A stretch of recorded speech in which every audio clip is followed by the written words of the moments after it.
Top quality और consistent performance के लिए सिर्फ सिल्वर पंप नाम याद रखना। चलो હવે આપને અમદાવાદનો હાલ બતાવું કે જ્યાં વરસાદ બાદ પૂર્વ વિસ્તારના રસ્તા પર ખાડા રાજ થઈ ગયું અને ખરાબ રસ્તા જળ ભરાવ આ મુદ્દે એમએલએ દિનેશ કુશવાહનું એક નિવેદન આવી રહ્યું છે સામે કે વરસાદી પાણી માટે કોર્પોરેશને વ્યવસ્થા કરી છે તેવો તેમનો દાવો છે।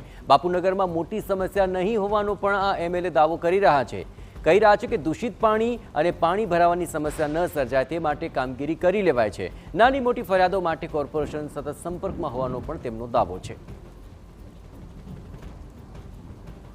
આ માટેની વ્યવસ્થા તંત્ર તરફથી કરવામાં આવી રહી છે અને તંત્રમાં જે બી વરસાદની સિઝન છે, મને 3-4 વર્ષનો જે મારો અનુભવ છે, વરસાદની સિઝનમાં કમ્પ્લેનો વધી જતી હોય છે, ક્યાંક દૂષિત પાણીની કમ્પ્લેનો હોય, એવી કમ્પ્લેનો વરસાદની સિઝનમાં વધી જતી હોય છે।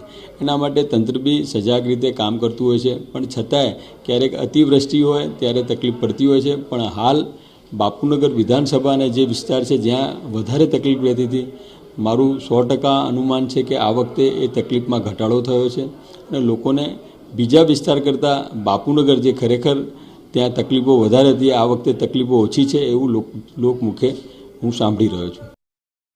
વરસાદમાં પૂર્વ વિસ્તારના રસ્તાની હાલત તો આપ જોઈ જ ચૂક્યા છો। ઠેર ઠેર જળ ભરાયા છે, રસ્તા પર ખાડા છે, છતાં પણ એમએલએ દિનેશ કુશવાહનો દાવો જુઓ, કોર્પોરેશન કામગીરી કરી રહ્યું છે અને મોટી સમસ્યા નથી સર્જાય। હવે સવાલ એ ઉઠી રહ્યો છે કે કામગીરી થાય છે તો દેખાતી કેમ નથી?